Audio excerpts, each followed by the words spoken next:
Happy Independence Day to all Indians.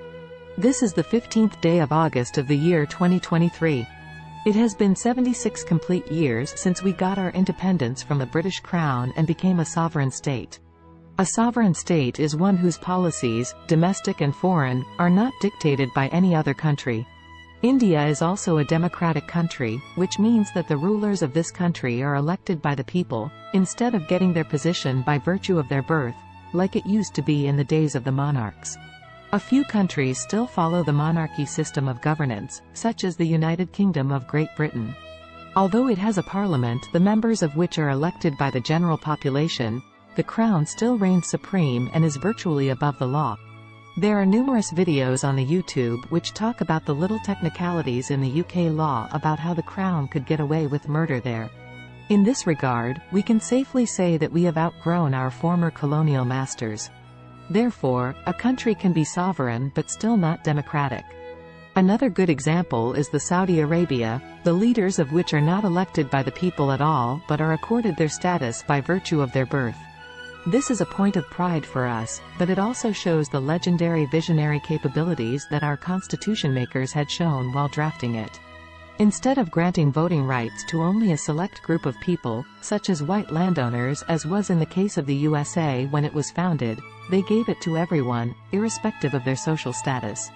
We have a lot to be proud of. I have seen time and again, people talking about how the people in India are easy to dupe, and politicians regularly use caste and religion to divide people and further their goal of remaining in power, and even advocating, preposterously, that there should be a minimum education criterion to even let people vote. Oh boy, does this piss me off. Such people forget that it is the duty of the state to ensure education for everyone, and if even a single person in India remains uneducated, the blame falls heavier on the state than on the individual. When our country had gotten her independence amidst one of the most gruesome scenes of violence along with the Second World War and the Holocaust, the people of the newly formed nation were not only frenzied, but also much more impoverished and illiterate than they are now. If our constitution makers could trust the people of India even during those times, then it becomes our duty to trust the judgment of our fellow citizens.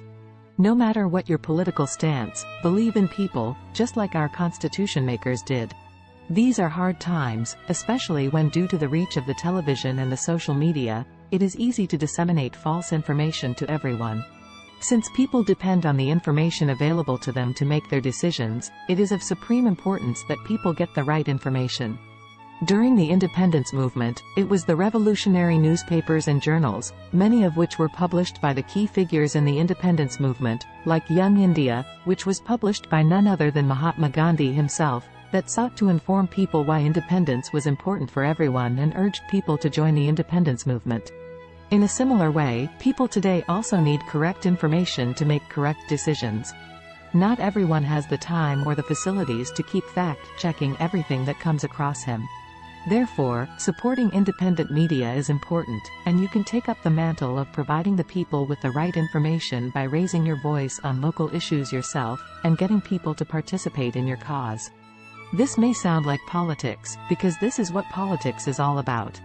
Were the ordinary people of the independence movement politicians? They all were. Every single one of them, whether we remember them today or not, and whether they are recorded in the history or not. Today, most of us believe that politics is a dirty and vile avenue from which civilized people should keep away. However, this sort of evasive mentality is what has allowed the void of politics to be filled by opportunists and ineligible people who disregard the benefit of the people, the benefit which is the very reason for their existence.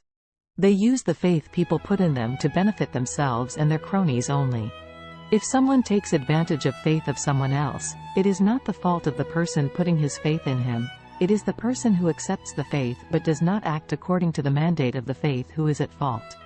The duty of a citizen is not just to vote.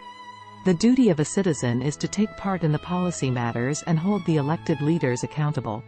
Forget the opposition parties, the general populace is the biggest opposing force to arbitrary policies. While many among us would like us to believe that our duty ends as soon as we get out of the polling booth, nothing could be further from the truth. This is part of an agenda that wishes to keep the exploitative status quo intact in place. Our duty only starts after we come out of the booth. We must keep a check on the material conditions around us and ask questions when we do not see any improvement. Protests are a right for a reason, because sometimes, people in power need to be made uncomfortable to see the flaws in their policy. Their power flows from the public, and if they forget this basic fact, and we do not remind them occasionally, then we can be in for some nasty surprises. We can be subject to irrational laws that take away our rights and the rights of our fellow citizens. We can be oppressed, all the while we are told that it is for our own good. Just like a husband in an abusive marriage who gaslights, mocks and beats his wife, telling her that it is for her own good. We must not tolerate it. We must not let it happen in the first place. Independence is too precious. Remember what the freedom fighters had to go through to get it. Most of the well-known leaders were from relatively well-to-do families and well-educated. They could have easily gotten high and comfortable positions by cozying up to the oppressors like many Indian kings of that time did, to preserve their kingship, but they chose not to. For them, the rights of the people were more important than personal comfort and riches. The freedom and welfare of the people are too important to be left in the hands of a few hundred individuals. This Independence Day, pledge to not delegate your rights to anyone. Exercise your rights.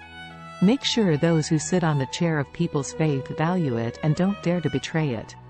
The power of the people should always be on wide display, through protests or otherwise, so that those who have our trust execute it faithfully, without getting too comfortable, and for that to happen, we must also remain out in the sun and the rain, getting uncomfortable ourselves. Don't get comfortable. Happy Independence Day.